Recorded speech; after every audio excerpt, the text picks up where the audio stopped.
Tenant states, the washer flooded my house.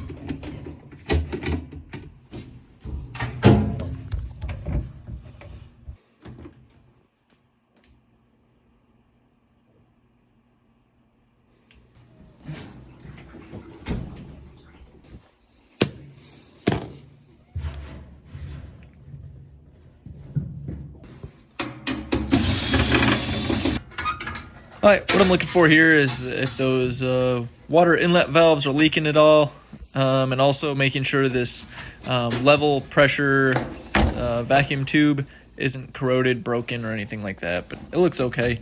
Machine actually looks brand spanking new, and these machines don't leak very often. When they do leak, it's usually from the supply lines going to them. But we're going to check everything here.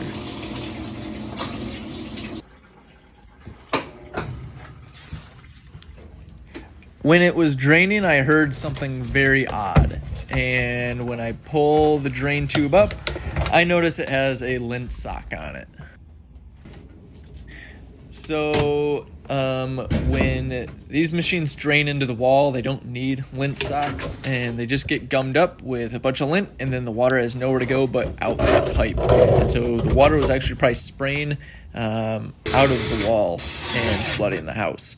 I advised the tenant to not put these on the pipe, and this one's all done.